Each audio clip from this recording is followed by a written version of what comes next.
আসসালামু আলাইকুম সবাইকে। গত ভিডিও টিউটোরিয়ালে আমরা যে বিষয়টা নিয়ে আলোচনা করেছিলাম সেটা হচ্ছে কীভাবে এডিট করতে হয়। তো অ্যাকচুয়ালি কাজগুলো কিন্তু আমার ডবল ডবল দেখানো হয়ে যাচ্ছে। তো এবার আমরা শিখবো হচ্ছে কার্ডটাকে ডিলিট করা।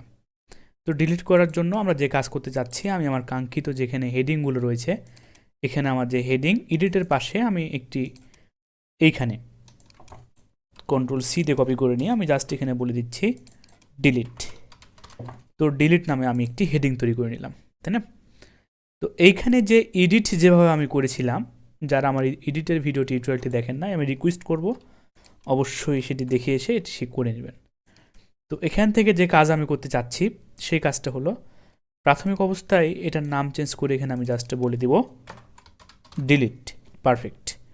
তো এটাকে ডিলিট বলে দিলাম এবং এখান থেকে আর কোনো কিছু আমি চেঞ্জ করব না, জাস্ট এডিট ডট পিএইচপি যেটা আমার ছিল সেটা আমি বলে দেব ডিলিট ডট পিএইচপি। তো অবশ্যই ডিলিট ডট পিএইচপি লিখে আমি একটা পেজ ক্রিয়েট করতে হবে, তাই না? তো কন্ট্রোল সি দিয়ে কপি করে নিচ্ছি। তার পরবর্তীতে জাস্ট আমি যে কাজ করব, এখান থেকে কন্ট্রোল ভি দিয়ে পেস্ট করে দিলাম, আমার একটি ফাইল এখানে ক্রিয়েট হয়ে গেল। তো জাস্ট কন্ট্রোল এস দিয়ে সেভ করে নিলাম। এবার যদি আমি পেজটাকে এখান থেকে রিফ্রেশ করি, তাহলে আপনারা সকলে দেখতে পাচ্ছেন যে আমার এখানে ডিলিটটা চলে আসলো। বাট এখানে আমার একটা জিনিস দেখেন, এই যে টেবিল, এই টেবিলের যদি আমার একটু উইথ কম হয়ে যাচ্ছে, তাই না? তো বেরিয়ে যাচ্ছে। তো এটা যেন না বেরিয়ে যায় সেজন্য আমরা একটা কাজ করতে পারি, আমাদের যে কন্টেইনারটা তৈরি করেছিলাম তার উইথটা আমরা একটু বাড়িয়ে দিয়ে এখানে জাস্ট বলে দিচ্ছি ভাই আপনি 600 পিক্সেল। তাহলে আমাদের ডিজাইনটা কিন্তু পারফেক্ট থাকবে। তাহলে কিন্তু আমাদের ডিজাইনটা এখন পারফেক্ট আছে। তো ডিলিটে ক্লিক করলাম, আমাকে ডিলিটে চলে যাচ্ছে। ডিলিটে ক্লিক করলাম, আমাকে ডিলিটে চলে যাচ্ছে। তো এখানে আমি কী কাজটা করেছি দেখেন, আমি আপনাদেরকে আবারও বলছি, আবারও রিপিট করছি, ক্রাউড অপারেশনটা কিন্তু খুব ভালোভাবে শিখবেন অ্যাকচুয়ালি। তো ক্রাউড অপারেশন দেখিয়েছি, কিন্তু এটা আমি ইমেজ সহকারে দেখাচ্ছি, তাই না? তো দেখেন ডিলিট ডট পিএইচপি দিয়েছি, তার পরবর্তীতে এখানে আমি কোশ্চেন মার্ক চিহ্ন দিলাম। কেন?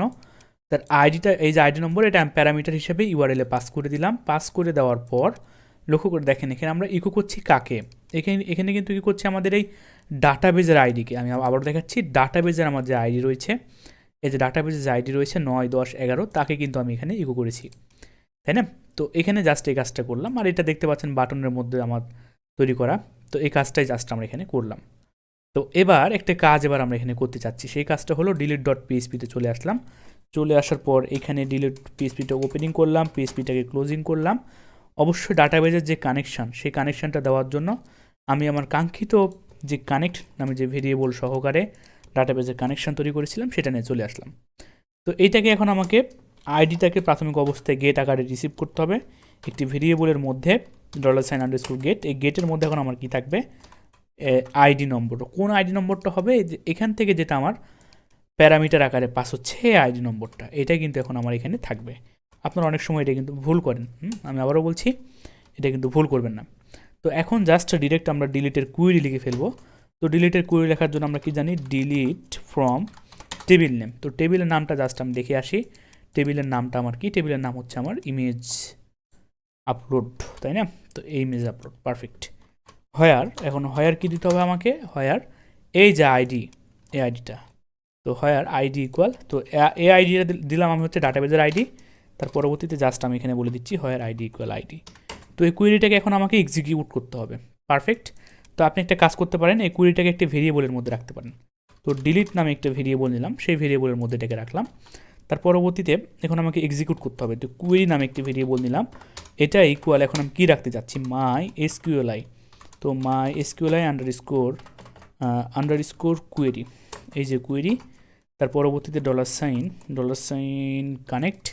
এই কানেক্ট মানে কিন্তু আমার এই কানেক্ট, যেহেতু প্রাথমিক অবস্থায় সে প্রথম প্যারামিটার রিসিভ করবে হচ্ছে আমার ডাটাবেজের কানেকশান, সুতরাং এতটুকু। তার পরবর্তীতে থাকবে হচ্ছে আমার কুয়েরিটা। তো এই যেহেতু এই কুয়েরিটা কিন্তু আমার ডিলিট ভেরিয়েবলের মধ্যে স্টোর হয়ে থাকলো, সেজন্য এখানে জাস্ট আমাকে বলে দিতে হবে ডিলিট। তো আশা করি এই পর্যন্ত বিষয়গুলো আপনারা সকলে বুঝতে পেরেছেন। তো এখন জাস্ট আমি একটা কাজ করতে চাচ্ছি, সাপোজ এক্সাম্পল আপনাদেরকে যদি আমি দিই, তাহলে দেখেন ডিলিট কিন্তু এখন আমাদের হয়ে যাবে। আমি যদি এই যে দেখতে পাচ্ছেন 9 নাম্বার আইডি, এটার আইডি নাম্বার 9, নাম হচ্ছে পুষ্প, ফোন নাম্বার দেওয়া আছে, আমার ভাগ্নির যে ইমেজ সেটা কিন্তু এখানে দেওয়া আছে। জাস্ট ডিলিট বাটনে ক্লিক করলাম, আইডি নাম্বার 9 তাকে কিন্তু ডিলিট করে দিয়েছে। তার পরবর্তীতে আমি যদি ডাটাবেজ আপনাদেরকে দেখাই, এখানে দেখেন ডাটাবেজে কিন্তু আমার 9, 10, 11, যেহেতু আমি 9 নাম্বারটাকে ডিলিট করেছি, সেক্ষেত্রে এখন যদি আমি ব্রাউজ করে দেখি তাহলে দেখেন এই যে ডাটাবেজে এখন কিন্তু আমার 9 নাম্বার আইডি আর নাই, শুধুমাত্র 10-11 আছে, তার মানে আমার ডিলিটটা সাকসেস হয়েছে।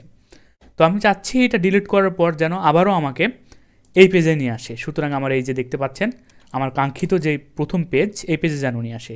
সুতরাং এই ফেস রিড ডাটাতে যেন নিয়ে চলে আসে।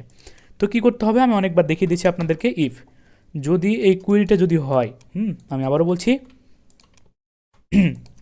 যদি এই কুয়েরিটা যদি হয় তাহলে আপনি কি করবেন, যদি এই কুয়েরিটা হয় তাহলে জাস্ট লোকেশনটা আমাকে সেট করে দিতে হবে। তো লোকেশনটা আমি এখান থেকে লোকেশনটা না অ্যাকচুয়ালি লোকেশনটা এখানে হবে না অ্যাকচুয়ালি, যদি আমাদের এই কুয়েরিটা যদি হয়, তাই না? তো এখন আমাকে কি করতে হবে, ইফ যদি আমার এই কুয়েরিটা যদি হয় তাহলে এখন আমাকে যেটা করতে হবে হেডারের মাধ্যমে জাস্ট আমি লোকেশন সেট করে দিব। তো লোকেশনটা আমার কোনটা হবে, আমার এই যে ইমেজ ইনসার্ট এই পেজে নিয়ে চলে যাবে, image underscore insert dot PHP. তো image underscore insert dot PHP. সুতরাং এই হেডারের কাজ হচ্ছে সে একটি পেজ থেকে আরেকটি পেজে দ্রুত নিয়ে চলে যাচ্ছে। তো দেখেন আমাকে এই কাজটাই করবে, সুতরাং একটি পেজ থেকে আরেকটি পেজে সে লোড করবে।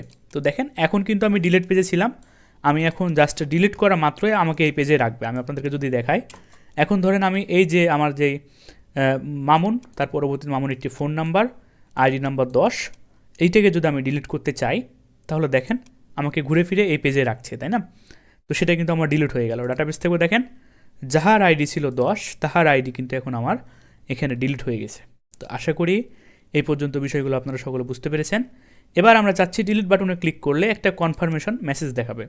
তো সেই মেসেজটা দেখানোর জন্য আমরা একটি কাজ করতে চাই। এই যে দেখতে পাচ্ছেন আমাদের যেই বাটনটা এখানে রয়েছে, ডিরেক্ট আমরা বাটনটাকে সরাসরি ধরে ফেলার পর এখানে আমরা জাস্ট একটি অন ক্লিক আমাদের যে জাভা স্ক্রিপ্টের ইভেন্ট ছিল, আমি আবারও বলছি, এইটাকে জাস্ট আমরা বলে দেব কি অন ক্লিকের মাধ্যমে আমরা কি করব, রিটার্ন করবে। তো সে কি রিটার্ন করবে, কনফার্ম কিনা। তো জাস্ট এখানে আমি বলে দিচ্ছি CONFIRM, কনফার্ম কিনা। তো এখানে কি বলবে, are you sure, are you sure, perfect. তো দেখেন আমি জাস্ট এখানে যে কাজটা করলাম, এই যে অন ক্লিক ইভেন্টের মাধ্যমে জাস্ট আমি এখানে রিটার্ন করে দিচ্ছি কি কনফার্ম করবে, আর ইউ শিওর। তো জাস্ট এখান থেকে রিফ্রেশ করে নিচ্ছি। রিফ্রেশ করে নেওয়ার পর যখন আমি ডিলিট বাটনে ক্লিক করব আমাকে একটি দেখেন পপ আপ মেসেজ দেখিয়েছে আর ইউ শিওর। ক্যান্সেল করলে ডিলিট হবে না, আমি আবারও দেখাচ্ছি, ক্যান্সেল করলে ডিলিট হবে না। যখন আমি ওকে করে দিব সঙ্গে সঙ্গে আমার ডিলিট হয়ে গেল। ডাটাবেসটা আপনাদের যদি আমি দেখাই দেখেন আমার কিন্তু ডাটাবেস আর কিচ্ছু নেই, সবগুলো কিন্তু এখন আমার ডিলিট হয়ে গেছে। তো আশা করি এই পর্যন্ত বিষয়গুলো আপনারা সকলে বুঝতে পেরেছেন। পরবর্তী ভিডিও টিউটোরিয়ালে আমি যে বিষয়টা নিয়ে আলোচনা করব সেই বিষয়টা আমি আপনাদেরকে এখনই বলে রাখি। আমি সরাসরি আমার জ্যাম্প ফোল্ডারে যদি যাই, জ্যাম্প ফোল্ডারে যাওয়ার পর আমি যদি এইচটি ডক্সের মধ্যে প্রবেশ করি তাহলে আমার যে কাঙ্ক্ষিত যে ফোল্ডারটা আমি ফোল্ডারের মধ্যে কাজগুলো করছি, টিউটোরিয়াল ইমেজ আপলোড, এইখানে দেখেন ইমেজগুলো আমার ডাটাবেস থেকে ডিলিট হয়েছে, কিন্তু আমার কাঙ্ক্ষিত যেই ফোল্ডার বলুন কিংবা আমার যে ডেস্টিনেশন বা লোকেশন বলুন, এইখান থেকে কিন্তু আমার ইমেজগুলো ডিলিট হচ্ছে না। তো পরবর্তী ভিডিও টিউটোরিয়ালে কিন্তু আমি এই ইমেজগুলোকে কীভাবে ফোল্ডার থেকে ডিলিট করতে হয় সে বিষয়টা নিয়ে আলোচনা করব। ধন্যবাদ সকল।